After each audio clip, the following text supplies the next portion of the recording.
la Fatou Ndiaye première adjointe au maire de la commune de Kër Moussa ñu nuyu waa Ngomeen yëpp ñu fi teew jël nuyu ba teg ci chef de village ak directeur d'école bi comme tey ci éducation la ñuy wax di nuyu jigéen di ko teg ci loxo Yacine Gueye ñu jotalal ma ko ñëpp xëy na activité bi ñu fiy def ci zone sud zone nord du moins dañoo jóge léegi zone sud lancer travaux yi nga xamante ni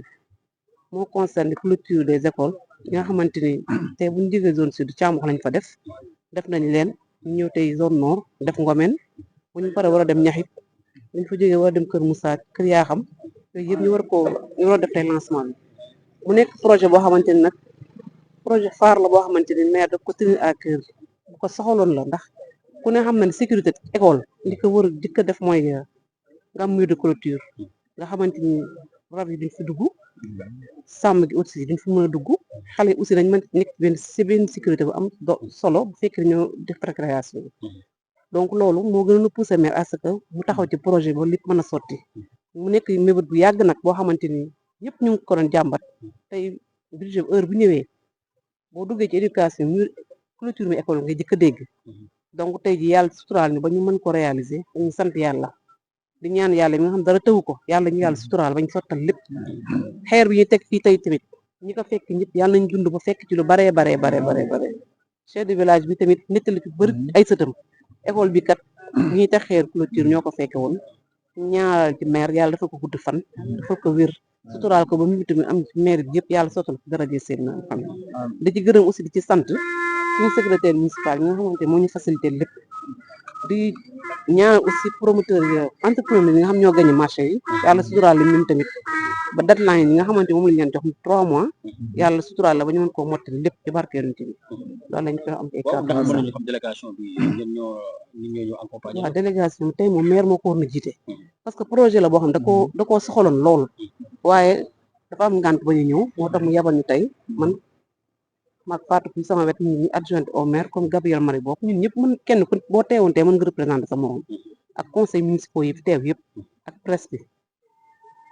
éducation la ndax mën nañu xaar yeneen action yoo xamante ni lu mel ni lii lay doon waaw day am leneen sax incha allah parce que ku départ ci 5 millions ci fourniture d'école scolaire nga ñëw ba ci 13 millions ñëw ci 22 millions donc loolu nekk na loo xamante ni dañuy xaar leneen ñu ngi xaar leneen incha allah dina am parce que zone nord bi amuloon sayam mais kër na jéem na ay pex def na ay mbiram ba sayam mën a am fii donc dañuy xaar leneen rek te buñ ko xaar yàlla mën nañu ci dimbali parce que lii yëpp xaaruñu ko woon te yàlla dimbali nañu ci ñu sant aussi di gërëm Matar deuxième adjoint au maire du moins ci commune de Kër Moussa bi nekk zone nord jàppale maire ci liggéey bu am solo mais Matar heure bu ñëwee ci conseil bi ñëpp Matar la ñuy déglu parce que xam nañu mébétu zone nord rek moo ko tax a jóg lépp lu Matar di kaas rek pour zone nord jëm ci kanam moo tax te dañ koy comprendre parce que xam nañ ñoom fi ñu teg Matar xam nañ ko donc maire xam gi ñu xam fi mu teg Matar moo tax lépp lu mu yëkkati bu dee benn la dina ko xaaj jox waa zone nord balay kenn di am donc moom xam na loolu donc dañ ko ci jàppale ci loolu ka sant ko gërëm taxawaayam rafet na trop Yacine Gueye mi aussi en tant que femme dama koy sant di ko gërëm ndax jiite bi mu jiite jigéen ñi desul dinaa benn yoon lépp loo xamante ni rek day baax ci zone nord daf may woo na ma bu ñu defoon di def yi dina avancé donc loolu ñu koy sant di ko ci gërëm taxawaay école yëpp la wala ay école la yuñ ciblé ci commune Kër Moussa waaw école yu ñu ciblé rek la parce que comme ni ma la waxee sànq jóge nañ leen joxe jàmbo ñu fii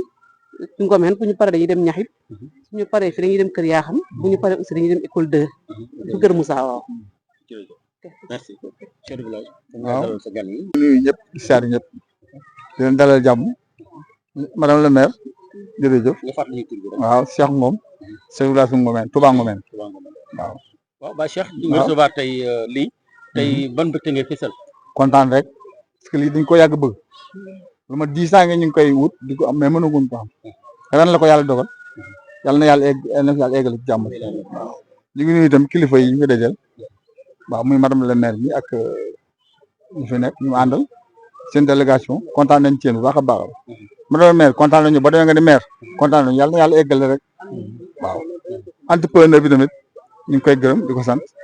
secrétaire maire moom gis nañ ko maintenant yal na yàlla jotal rek lépp lañ bëgg jigéen ñi tam ñu ngi leen di gërëm vraiment man seen teewaay kontaan naa ci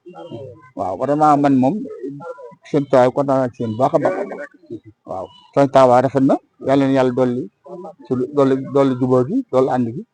xewal ko neex madame le maire ñu ngi lay dégg suñu boppam ñun moom ngomeen nañ ñi waaw ngomeen nañ ñi daal fii daal daanaka moom ñëpp a yam ñëpp ànd quoi waaw ñëpp jàmm salaam di xewal di ñaan waaw lii nag yàlla na ko yàlla eggale jàmm te bañ a yem fii nag mu continuer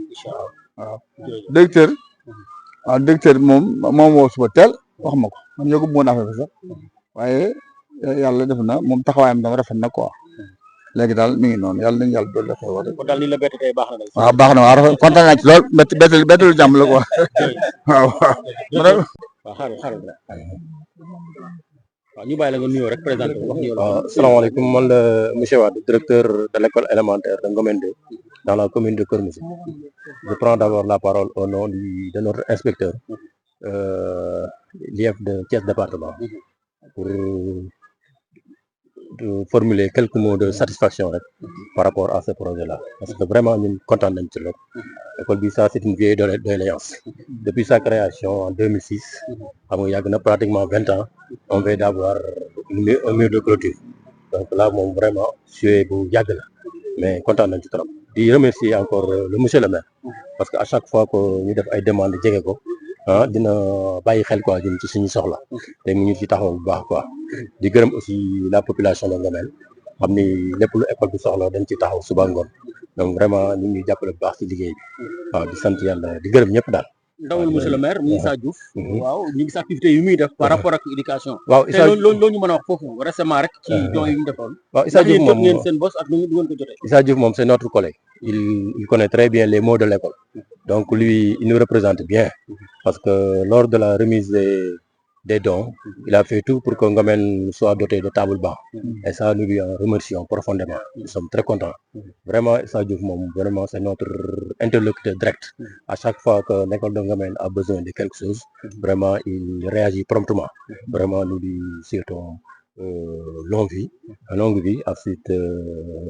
une bonne continuation daal pour que ñu représente bien au niveau de la mairie quoi. ñu gis ne acte bu rafet la clôture bi. waaw tey ndax amul yeneen tab yoo ko mën a yóbbante. waaw par rapport d'accord vous savez que l'école aussi a beaucoup de doléances. dañu am problème mu ndox chaque matin xam nga rek effacer tableau nettoyer douche yi c'est un problème parce que ñaari kër yi c'est Kër Matar kër kii dañ leen a sonal trop ci ndox mi waaw pratiquement xam nga loolu aussi dafa métti. y a aussi par rapport au matériel pédagogique moom dañuy xaar dotation en compagnométrique amuñu ay règles ay équerres xam nga ay rapporteurs xam nga ay balance xam nga on a besoin des mesures surtout les mesures de capacité ay litres amuñu ko dañuy dolli li ñu defoon wala dañuy yokk seen loxo voilà dañu bëgg nag ñu yokk seen loxo bu baax parce que pratiquement waaw récemment defoon nañu ñun budget bi dafa yokk chaque année day gën a yokk effectivement récemment jox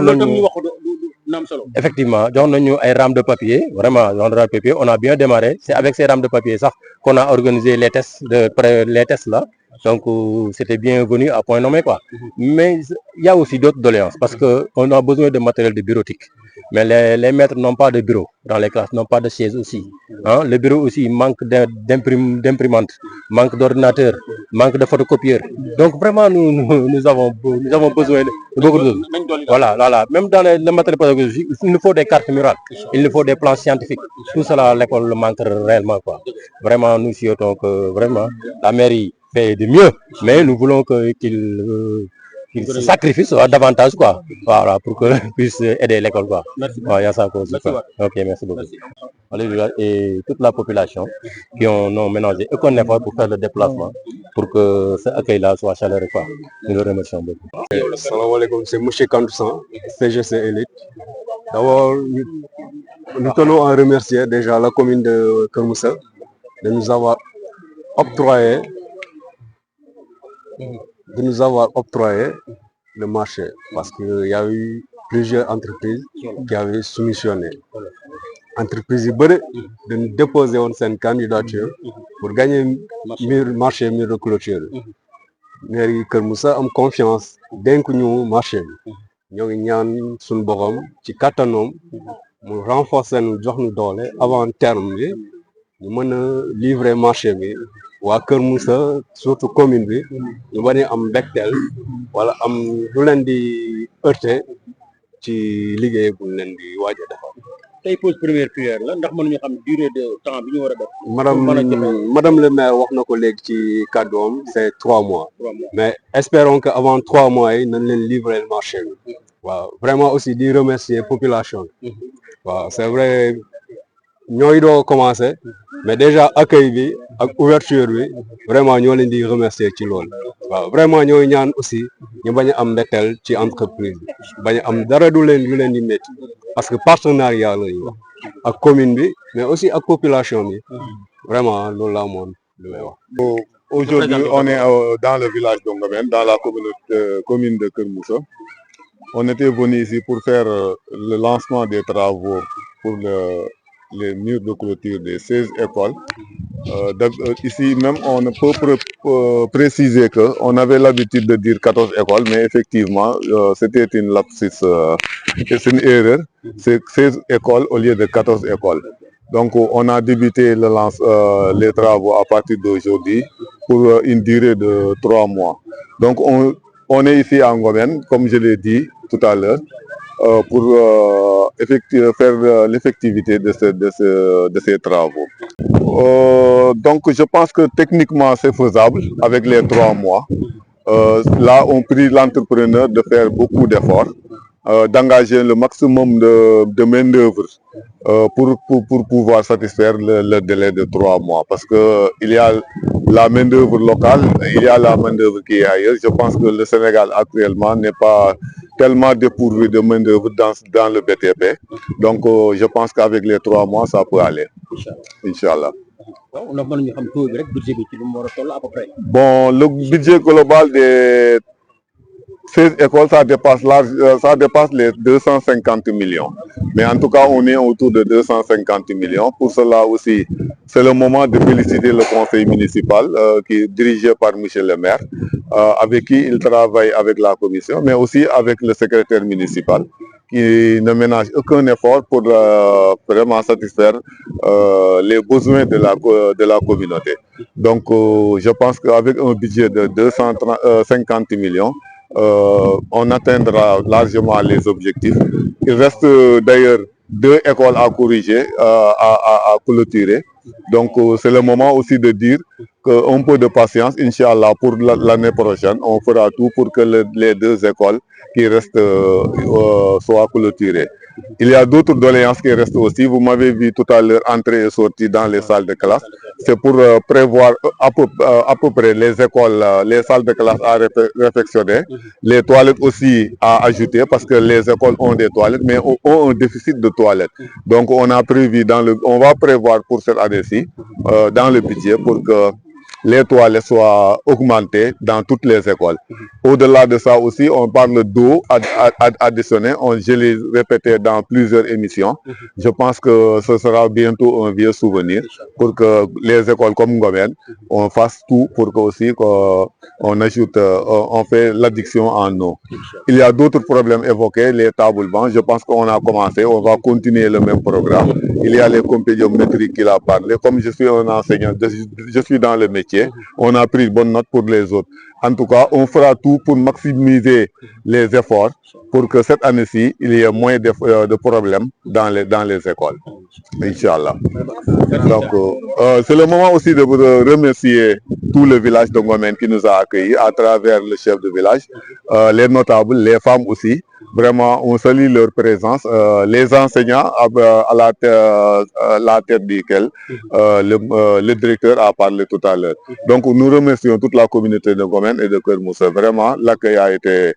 noble. Vraiment, on le remercie de ça. Ok, merci.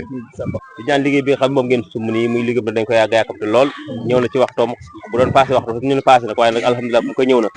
di ñaan yàlla rek niñ ko tàmbali ci bismillah waxee mu def ñu ndimbal ci zahir ak ci baatin bañ mën ko ci àggal ci alhamdulilah rabbil alamin ba ñu teewaat fii di ko daloo kon ñaan subhanahu wa taala mi jàpp na lépp yàlla subhanahu wa taala def ci jàppandal ba ñi koy taxaw ak ñi koy taxawlu ak ñi koy def ñëpp ku nekk benn ci am looy récc ku ne am ci mbégte moom tamit dina kaawe na nga ko sàkko woon kon ñu sant yàlla def ñaan subhanahu wa taala